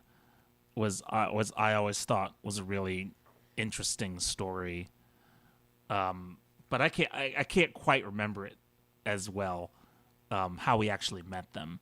Oh, I remember it. Yeah, what was it at a World of Beer? Yeah, it was the time we played outside at World of Beer. Yeah, like the one time we played outside, I think. Yeah. Yeah. World of Beer. It was a place we would frequent and for a little while on our tours when we were specifically through Colorado, because they had a few locations there. Yep. And it was great because they paid us pretty well, and it was back. Especially we kind of stopped doing. It was a long show, but it still paid pretty well. Yeah, it paid pretty well, and we kind of stopped doing the bar circuit so much after a while, but we were pretty heavily doing the bar circuits for a while, and this was a good paid show. So we were playing out, and they were just there, and they had like just gotten engaged. And Right. they were like, well, what are we going to do for music? And they were sitting there and they're like, well, how about these guys? Like literally how it happened. And we were playing all their favorite stuff, the Tom Petty and that kind of style music. They're like and they wanted a small band, and they were like, this is perfect. So they approached us. Yeah, they approached us and said, "Hey, do you guys do weddings?" And we're like, well, we can. Okay, I mean, we've done maybe one or two, but we're not really a wedding band, but we've done them, and they're fun. Yeah, and so we when we were coming back through, I think we met them shortly. We met them again as we came back through to kind of talk over it. I think we went to View House or something and talked to them about it and kind of the particulars. It was when they asked us, I think that it was about a year away. Yeah. And worked through all the particulars and found out about the venue. But in that time, we got to know them a little better, and they offered us a place to stay whenever we were in Denver, and they had this amazing house that they basically rebuilt from the inside out themselves. Like they bought this house and then they just kind of rebuilt the whole thing themselves, which is amazing. It was a really great layout, and then we even they're like, anytime you guys want to come through and stay with us, as long as we don't have other company, you can stay. And I mean, beware if you ever say that to us. I mean, maybe now that we're not touring, it's probably safe, but we would show up, and we would often have people be like, everyone says they're going to show up, but you guys actually do. We're like, well, I don't know if that's a good thing or a bad thing, Right. So we got really close to them, and before their wedding and after, they would have us stay, and they even put on a couple of house concerts for us at their house, which was kind of nice because they really, and they made they're like, our wedding is going to be so small that we want like everybody there, like including the band, to like be friends, and so we're like, okay, so we just kind of sparked this awesome friendship with them. Yeah, and be like, so we felt kind of like part of the family, which is kind of nice. And, we've gotten to know their family, and they're two great folks. Like they're just the two of our favorite people. Yeah, and Rachel, I think she either recently got married or they're engaged. They're married now, married. right? Mm-hmm. Yeah. Yeah. So Rachel's married now too, and and so it was really fun. It was really fun to do this. We drove up to Dillon, and they were nice enough to get us hotel rooms and stuff, and and that day, it was. I think did it start raining when we got there? It like started raining at some point. Yeah, it got like super cold. Yeah, I mean it was like June. It was June, so of course. Yeah, and this is the problem with Colorado, especially in the mountains. It's like you could have 2 weeks of sun and it's hot, and then all of a sudden just a fluke storm will come in, and then it's freezing. And you're like, why is it so cold? Was it June or was it July? Oh man, I can't remember. I think it was June. Yeah. Yeah, but it was so cold, and of course it was an outdoor wedding. There was no indoor option. No. It was like this is happening outside, whether we like it or not. If it's raining, still happening outside, and we're like, cool. Yeah. Great for the sound equipment, but there was like a tented option. I think they did put something up for. I mean, there was a canopy that right. they had for. So we didn't get wet. It was just wet, and it was cold. Yeah, it got cold in a hurry. Yeah. But it was beautiful. Oh, it was gorgeous. And you can see they've made for this amazing photo. Like the photography was just incredible from that day. That was the silver lining. Like everyone was really cold, but and eventually the party kind of ended up moving to a bar, a nearby bar, because it was just too cold to be outside at some point. But yeah, the skies like parted and just cleared a little bit, enough for Beth to walk down the aisle.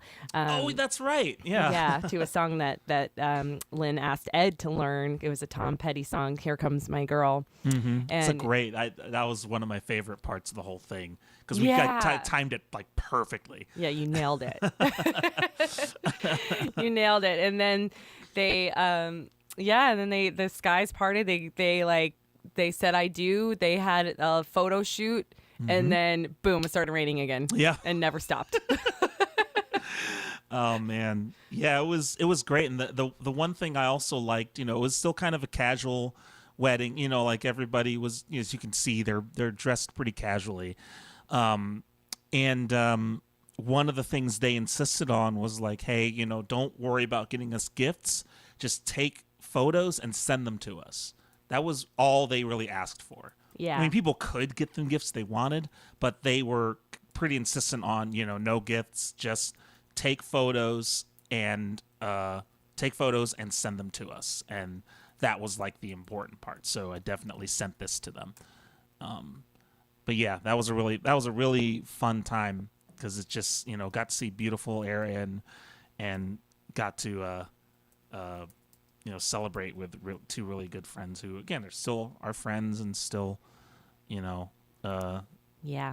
still great folks. I love Beth and Lynn. We miss them. We were going to see them in May on our tour. That got canceled. Yeah. A couple fun comments and questions here in the chat that I want to respond to that pertain to this. So first of all, my friends Barbara and Jeremy are here, and I actually sang at their wedding with my band Delcoa back when they got married. So it's just kind of funny that they chose this moment to pop in. And yeah, it's true. I mean, I think one of the reasons that we feel like Witherword and Delcoa also, because we were kind of a similar thing. Like, we don't really do your traditional songs and like wedding songs and cover songs. We don't do that, but we will do, like Delcoa would do like Jack Johnson and like fun stuff like that. And, Witherword will do Simon and Garfunkel and Tom Petty. So it's just, if we are different for a wedding band. And I think that's why people like it, because they're like, we have this really cool, different wedding band that none of y'all are going to have, because you want the like wedding bands, but we just want something cool. So I think that added to the magic of having Witherword at that wedding, and also Delcoa at Barbara and Jeremy's wedding as well, which is another fantastic memory for me. And then this is a funny question from Danuta. Wants to know, how does a musician choose musicians to play at her wedding? Question for the future, which I'm guessing is directed at me. That's a good point.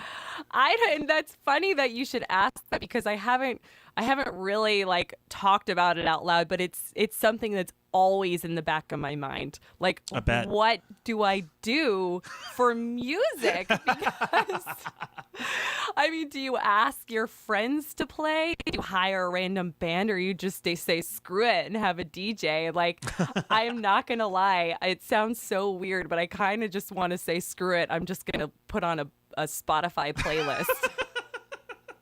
Which is so it's so little work. Like, you there's so much work in getting because you know how the sausage is made. There's so much work Yeah. in wrangling musicians to get somewhere and having them learn stuff. that You're Yes. just like, forget it. I don't want to deal with any of that. No, I feel like I'm gonna have PTSD, or I'm gonna feel like it's just gonna feel too weird. I think having like Yeah. another band that I hired to play my wedding. I know. My ex, actually, who's a really good friend of mine, we were gonna get married. We didn't. Now we're great friends, but I know he did get married. Well, unfortunately, he got married, and she very tragically passed away. So, and he is remarried again now. So this is a very short history of or short summary of our long history, I should say.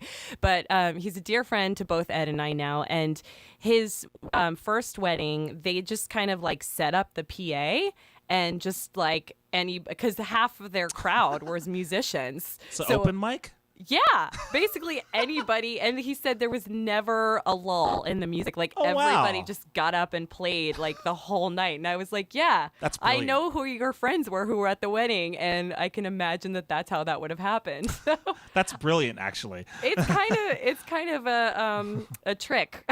Yeah, exactly. It's a hack. It's a great hack. Yeah, it's like putting out bait for a mouse or something. Yeah, right. Like, who wants to play? That's just what I'll do. I'll just set up a PA and I'll put Aunt Millie in front of it. They're only music all night long. She will play all night. And then she'll just be the Pied Piper, and all of a sudden, all these musicians, you'll be like, who are these people, and how did they get here? Yeah, because she knows everybody. So That's what I'll do. No, I don't know. I guess suppose we should probably figure out what kind of wedding we're gonna have first before we figure that out. But. yeah. Oh wow, we did Hava Nagila. Oh, that's right. Wow, that is impressive.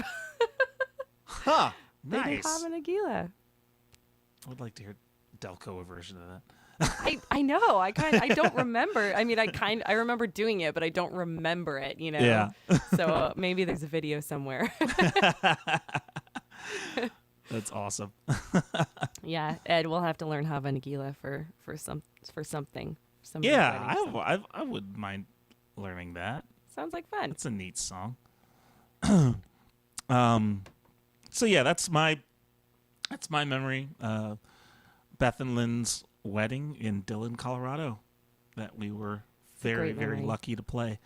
Yeah. So, now, we will move on to tips and tricks. See, now I'm singing it. It's catchy. And this week, we're going to turn it over to Ash, and she's going to have some really cool stuff to say about the online image editing tool known as Canva. Yeah. Really cool piece of software. I can call it software. I think that's really what it is, and it's I think you're really right. neat, very accessible. So yeah, go for it, Ash. Yeah, so I've been using Canva for many years. It was actually something that my mom had tuned me into back when I was like we were trying to figure out how to make our own logos and our own art. And she, is kind of in the business. And she's like, I heard about this great thing called Canva. And I was like, well, what's that? And I jumped in and I've been making posters and our album art and all kinds of things. So for years, and it's kind of like really picked up steam recently, and a lot of people are using it. And it's a really simple hack that anybody can do if you use Canva, because a lot of times people will say, well, how do you guys, you have such great art, you have such great graphic art, and how do you do your own posters? I mostly use Canva, like 90% of the time I use Canva. I'll run you through a little bit of what that other 10% at the end of this is, but let's start with Canva. It's just canva.com. There's also an app. I really prefer the web version. It's much easier to work with, especially because, when you're doing stuff like flyers and you want to put text in, it's kind of hard to like manipulate the app, but it can be done. And I do it, especially if I'm on the road or I'm not around my computer and I have to get something done. It definitely can be done, but I definitely recommend the web. There is a free version and there is the paid version. I actually just use the free version. Sometimes I might like pay for a month of the pro or something and then kind of cancel it again if I really, really need it. But mostly I think there's ways around it, which I'm also going to get to the benefits of the pro in a little bit. But first, I want to run you through the different ways that you can use Canva, like what you can use it for. So it's, for me, it mainly started out because my mom said this about making your own logos, and I was like, well, not really. You can kind of make your own logos through Canva, but not really like graphic. You can't like design something. You can piece it together. But I found that you can make posters and flyers, which obviously as musicians, we need a lot. And that was a big game changer for me because before we were using like Word and I mean, it was very difficult to make posters. And then I found Canva and it's just like boop, bing, bonk. And that's the noise that Canva makes when you put the graphic art in. So posters, flyers, anything, not just music posters, announcement posters, like I said, concert posters, election posters, flyers for yard sale, like what if you have a business and you have a Labor Day sale for your business and you want to put an announcement on social media or your website or whatever. You can do all of that right on Canva and have a million different kinds of fonts and graphics. They have stock photos that you can use, stuff like that. I've used it for a lot of our album and my solo single art. It's really simple because all you have to do is I grab the little like Instagram square that they have because they say make an Instagram thing, and I use that for album and single music, whatever art, and I'll just kind of put a photo and I can manipulate it and put the different graphics and whatever I want to use in there. You can do Instagram stories and Instagram graphic art. Like if you go to people's Instagram pages and you see they've got like an inspirational quote and it's just like, today, let the sun shine on you, or something. What I just made that up. That often they're using Canva to make that, and it's pretty simple. All you got to do is go in, pick your color scheme, or pick your import your art if you have your own you want to put in, or use their stock footage, and then put the text in, change the font, and save it to your phone. Done. You can do logos on there. Like I said, it's more piecing it together. Like you can't draw something is what I'm trying to say. I mean, you can, but it's going to be very difficult to do that. But yeah, they'll have little logos available. Like let's say you are a makeup company and you sell eyeshadow. They might have like a little eye, and you can use their little eye and make a logo with your font that you choose from the Canva. You can make presentations. I mean, you can do whole PowerPoint presentations that you make on there, media kits. You can now do videos, which I haven't dove into that much, but you can do short snippets for like YouTube. Animated graphics are really cool, and slideshows, things like that. We make all of our business cards on Canva, so you can do that as well. That's an option. You can make a resume if you're applying for a job. Anything social media. They even have the dimensions. Like if you want even like a Pinterest thing, just click on Pinterest and it'll give you a bunch of different templates, or at least the sizes to build from, certificates and more. So there's so much that you can use Canva for. It's pretty incredible. And especially, like I said, I've been using it for many years. Like at the beginning, there were like 4 options. So it's so cool to go in there now and just have all these different options just right at your fingertips. So why upgrade to Pro? Like I said, I mostly just use the free version. I've had the pro version, and it definitely helps a lot because there are some times where you want to just do the one thing and then you can't do the one thing. You're like, but and there's ways to get around it if you don't upgrade to pro, but it is going to make your life easier. If you're using it a lot, that's when I would recommend going to pro. It's going to unlock all of the fonts for you because they like to do this tricky thing where they list all of the fonts, but not all of them are available to you. You can unlock more graphics because same thing, if you want to insert a graphic in there, or like if there's a little photo or a little illustration or something that you want to put in there, sometimes they're not free. And sometimes you can just pay $1 for them. but sometimes you have to have the Pro in order to use it. But there still are quite a few free options. And if you can't find that free option on Canva, you can just do a simple Google search and you can usually find a free photo. Or if you have Shutterstock or something, you can find it and import it. So again, ways around it. But it is frustrating when you want to use the one graphic and you can't get it because you don't have Pro. So you can also change sizes and dimensions. So like, let's say you make an Instagram post and you want to convert it to a like it's a square and you want to convert it to a rectangle. You can do that in Pro. You can't do it if you don't have Pro. You have to make an entirely new design, which is a little annoying. Also, and Ed reminded me of this, but you can't import transparent background graphic files unless you have Pro. So this is important for things like logos and video overlays. So, like take the Witherword logo, for example. If in order to like get it so it's just the logo, if we're putting it over something so there's not like a white or a black square behind it, that's basically when you would want to use that.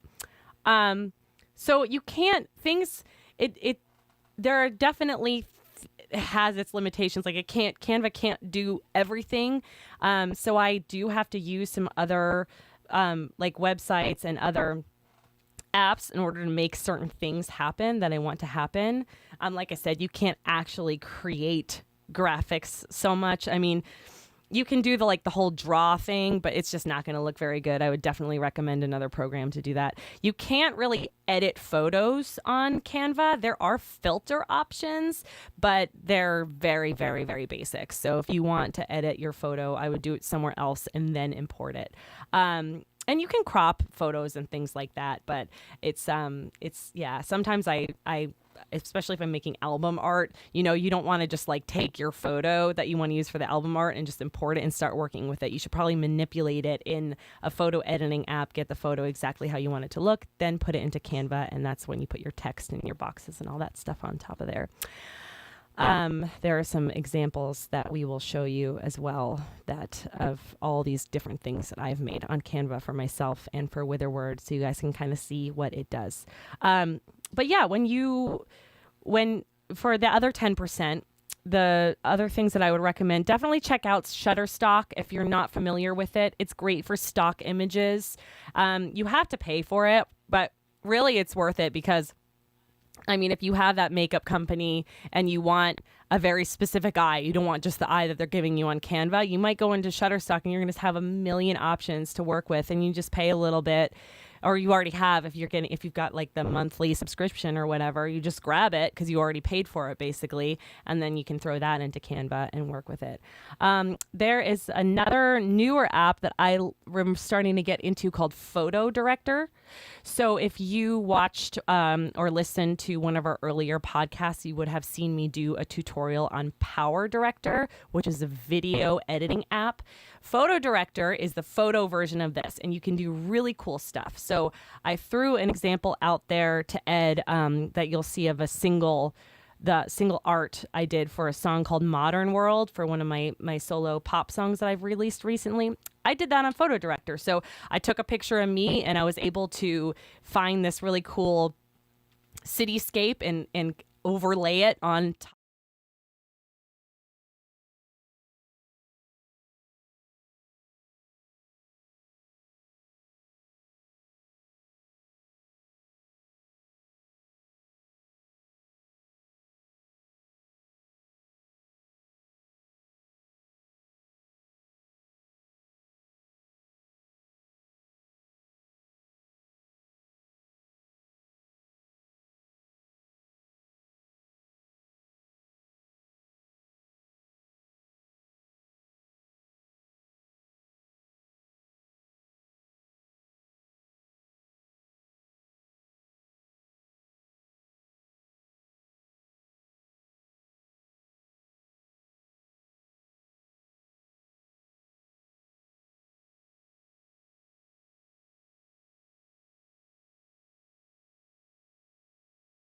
Sorry, lost the audio here.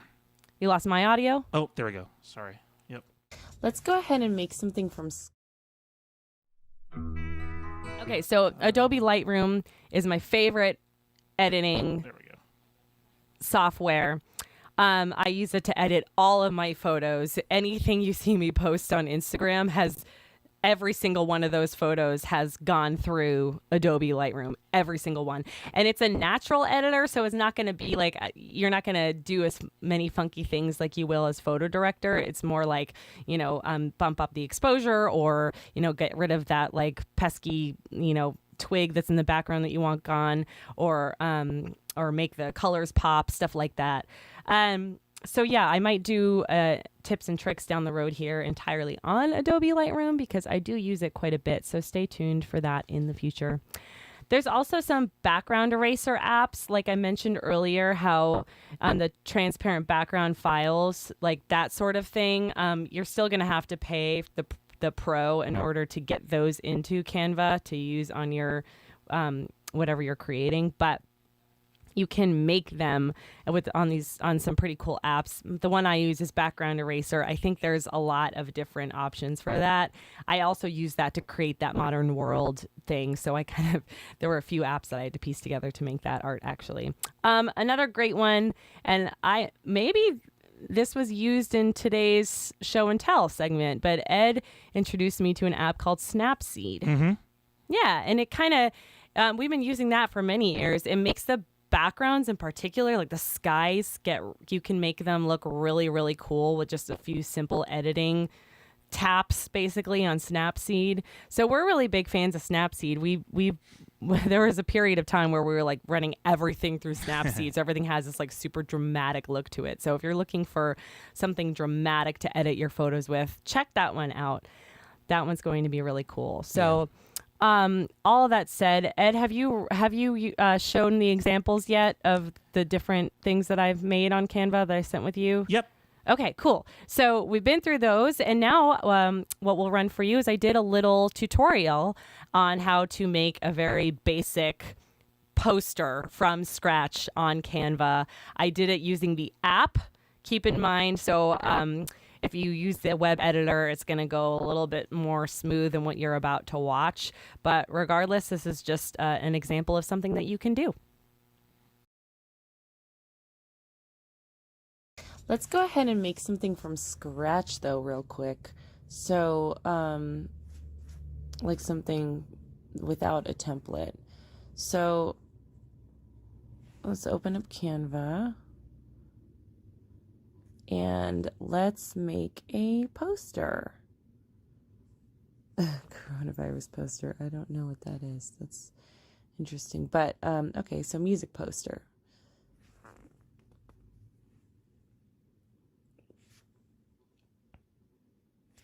Let's hit blank. Because we want to start from scratch. So I like to start with an image usually. So, again, let's go ahead and go with this little selfie that I took from my show last night just because it's here. And let's say that I am wanting to do, let's say this is for a show, an upcoming show, pretend show. Color. So let's hit it. So let's get a background color. Let's go, so you can kind of slide through the bottom here and decide what you want to use. I kind of like this dark pink and then slide through. Well, I like pink, so let's go with pink. And then you can kind of click back on the photo and drag it around, right? So let's do that. And then you can resize as you want. You can cut it in this way. You can cut it down, up, whatever. But that looks pretty good. And then if you want to add text, there's also, and I think this might be something that you only can do on the oh, here we go. So look, if you go and click on image, it gives you a bunch of stock images as well that you can kind of use. So, but I didn't want to do that. I want my own photo. Okay. And we want to add text now. which, oh, okay, so hit the plus. Here we go. And you can see there's text, image, video, sticker, illustrations. So we can also add little stickers to like music. And some of them are want you to pay for them. Most of them are free. Oh, we can do animated stickers. That's kind of cool. Let's try that. Why not? So obviously for something print, it wouldn't really work. How that works is it saves as a video. But yeah, obviously you would need a still to print that, but why not? Let's go with this. And you can just kind of play around and see what they have available. So there's other illustrations. Let's find something else. And yeah, if it says it's, you know, costs money, then basically what they want you to do is just pay for the upgrade on the app, which might be worth it to you. I don't not recommend it. It's just, I just don't often need it. But sometimes it does come in handy and I wish I had it. So, okay. And then let's add some text. So add our own text. Ashley E. Norton. Oh, it's kind of hard to see. Okay. And then we can kind of make that bigger. You can come up with different fonts. See the little crowns? That's where they want you to pay the money to get the cool fonts. But there's plenty of cool fonts in here that you can choose from. So Ashley E. Norton, and we can also come up with a different color. So let's pick this green here, or if you just click plus, you can kind of drag it around. Oh, sure. Let's try that. And, yeah. And then if you want to just add more text, you just add more. So they have these little templates here too. So, you can delete that one. Oops. Anyway, so you kind of get the idea, and then you click. It can be a little finicky to work with. There we go. On the app. This is why I prefer the web version of Canva, because it's just easier to work with your mouse, you know. But total preference thing. Oops, I didn't mean to undo that. So, yeah. And then you kind of just drag and place where you want. You can play around with it, but that's how simple it is to build something from scratch, and then that way you don't have to use their templates. You can kind of just make it how you want. But I do also like their templates. If you come up with a template, you can change it however you want to. It doesn't mean you're stuck with it. You can go in and delete all their things and click and drag and on all of that. So just play around with it, and depending on what you're wanting it for, you can find something that works for you.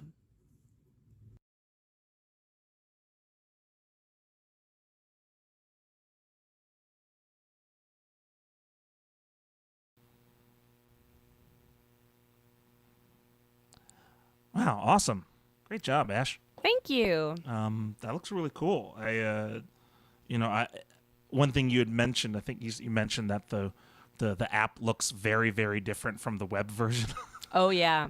Yeah. So, I mean, you can just kind of log into both. Once you create your account, you can download the app and log in, and then you can log in on the web, and all of your stuff is going to be the same. Like all the stored photos and things that you're working on, Okay. You can pull them up on both.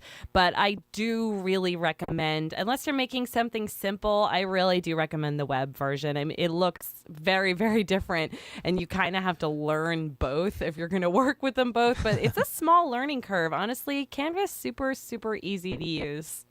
Yeah, I was gonna ask about that, like how does everything translate if you make something on the phone and you can go to the web version and it's like exactly as it was. Yeah, you can bounce back and forth. Every once in a while it might glitch and you might have to like move something that you moved and it didn't save or whatever. Okay. But for the most part it's fine. So Cool. yeah, and I mean we've talked about a lot of other apps on here like Power Director, photo director. Those have a fairly medium-sized learning curve, but Canva's is really, really low. So don't be afraid of it. I mean, anybody can do this. Whatever it is that you need, don't be afraid to dive in. I mean, you can and even if you want to like brighten someone's day and make them like a meme or make them a message just saying like thinking of you and then throw their photo on it. You can text them stuff, even if you want to do something simple like that. It's very, very, very user friendly. Nice. Yeah. Awesome. Yeah. Well, I imagine we can put that tutorial up on the YouTube channel. If people want to go back and revisit it. Okay. Yeah, we could do that for sure. If you like. Yeah, I can throw it up on our Instagram page too. So. And, but yeah, definitely check out Canva. I've used it from time to time. And yeah, it is dead simple to use. So, check it out. It's free to sign up. You can just, go there, create an account or sign in with one of your social accounts and get to creating. Yeah. Yeah, and share with us what you've made, if you've done it, because I'd be interested to see.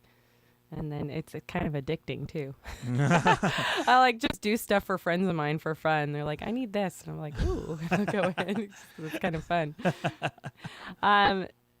Can you say what you've done as a template, asks Alice. I mean, yeah, you like what I just did and have that tutorial, that whatever I just created, it's in my account. So the second I pull up my account and pull that up, it's going to be just right there as is, and you can change it as you want. I'm not sure. I think you can. I haven't tried this yet because I just kind of Ed and I both log into my account, so we both use Canva. I mean, I'm kind of the main person that mostly does stuff, but then I'll make stuff and I'll go, hey, Ed, it's in there, go pull it up and grab it. So, we haven't like shared stuff back and forth, but I think if you create, like, let's say I've created that template and I wanted to share it with you, Alice, then I could, I think I can like send it to you, like send you a link that you can then access and open and have in your account, sort of a thing. I believe. I have not tried it yet, but I do see the possibility is there to do some kind of share. One alternative that I think we just kind of settled into naturally when we were working with Canva is if you make anything on it, any design you make on it, you can just duplicate it. And so if you want to organize it that way, create kind of, make your idea, poster idea or whatever it is, and then anytime you need to update it for, say, like if it's a poster for a weekly event, you create the initial poster, and then anytime you need to make a new one with just changing a couple of things, just duplicate it and then change the information in it. So in effect, the first one you make becomes your template. So. Yeah, that's true. In fact, that's what I do for the Crimes Against Folk show posters that I make every week. Is all I have to do is hit the little 3 dots. You go to the home screen and you see all of your designs is what you pull up, and then everything's there. And you hit the little 3 dots on the side of the one you want to copy, and you hit copy, and then bam, it copies to a whole new thing. So you can manipulate that without affecting the original one or the one before it. Yep. Yeah. Let's see. Barbara Schwartz says that there are also some free photo sites. If you go to pexels.com, www. Oh, I love Pexels. Pexels. Sorry, yeah. Pexels.com, pexels.com. I haven't been there yet.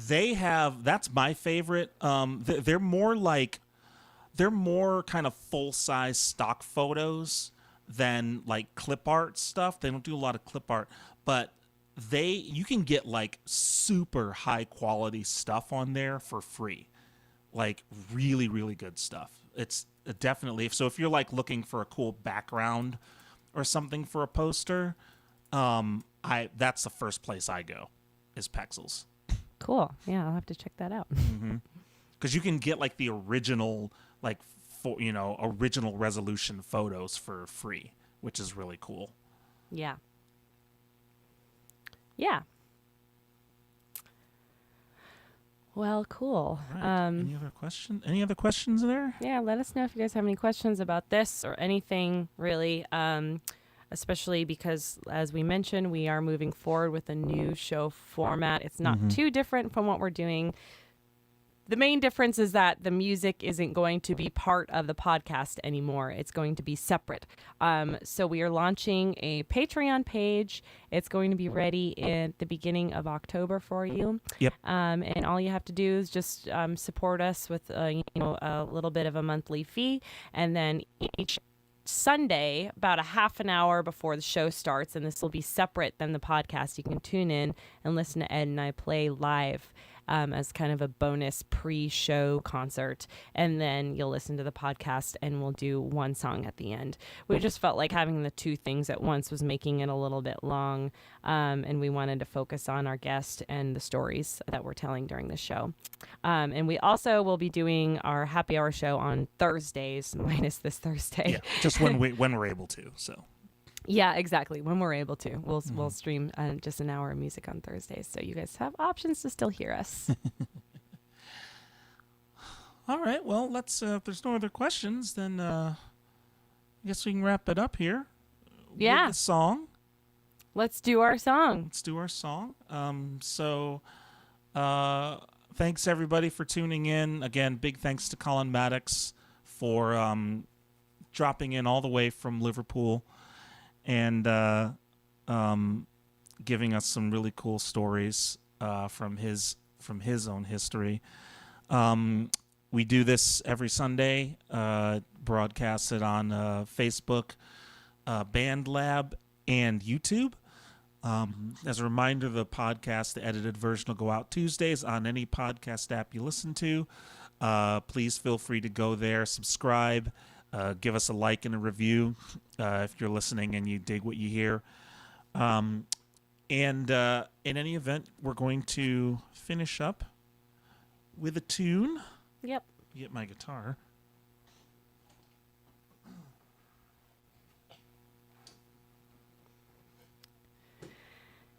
And we'll be back next week with Sylvia Legat. All the way from Germany. So when we are basically when we have an international guest, we're going to flip the show. Normally we start off with our story and our video and then invite our guest on and tell their story and their video. But when we have someone international, we're going to invite them on first because it is a lot later for them. So we're just trying to be kind to their schedule. Yeah, I mean, we ask beforehand, it's like, hey, we do this at this time, but it's really going to be pretty late for you. So can we move it? We can move it up if you want. And they're like, no, I'll do it. Like, yeah. Okay. Yeah. Okay. But we want to give them at least a little bit of a break. So. Yeah.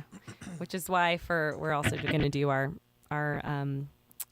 little pre-show concert early on about 12:30 Pacific time. Moving forward, once we start that in October, because we want to give our international friends a chance to listen to that too. Yep. Yeah. All right. Well, sing along if you know it. I bet you do.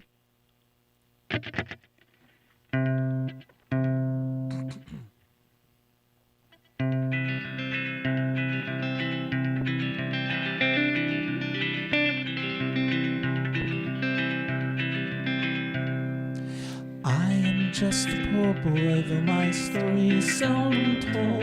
I have squandered my resistance for a pocket full of mumbles, such are promises. All lies and jest, still a man hears what he wants to hear and disregards the rest.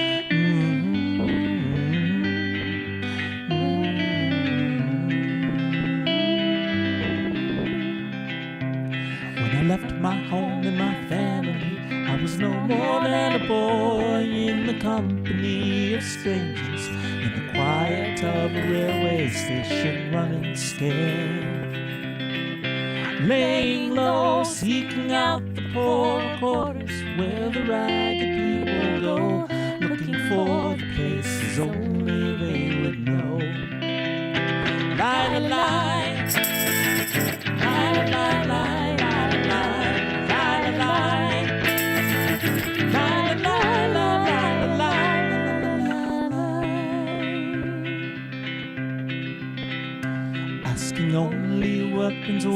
places I come looking for a job, but I get no offers. Just to come on from the whores on 7th Avenue. I do declare there were times when I was so lonesome I took some comfort there. La la la la la la la.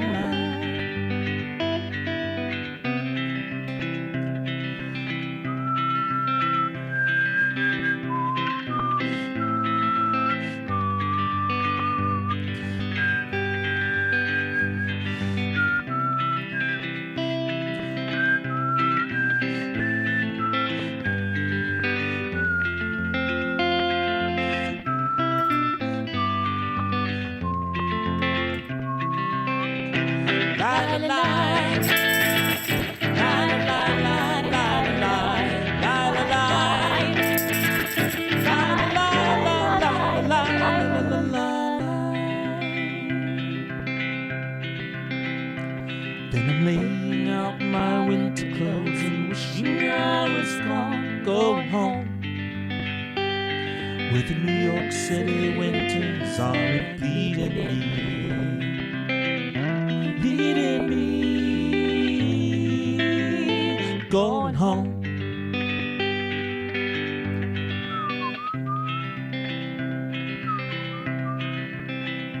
In the clearing stands a boxer and fighter by his trade, and he carries the reminders of a glove that laid him down or cut him till he cried out in his anger and his shame. I am leaving, but the fight still remains.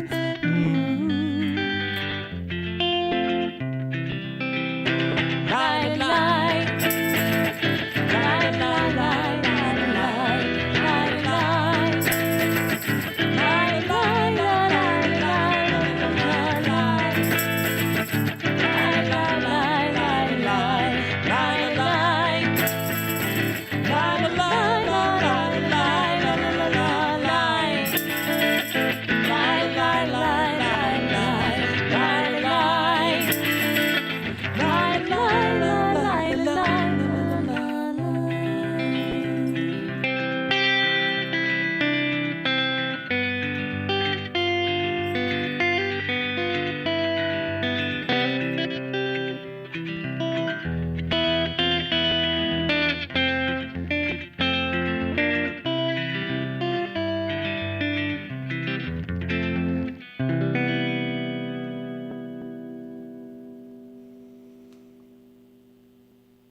Nice. It's been a while. Yeah, it has been. I think we played that one out a little bit, so it's nice to take a break and bring it back. yeah, absolutely. All right. Well, good show, Ed. Good show, Ash. Good show. Thank you to everybody again for joining us. And we will see you next Sunday with our wonderful guest, Sylvia Lagat. Yeah, can't wait. Love Sylvia. All right. Take care, y'all. Stay safe. Bye.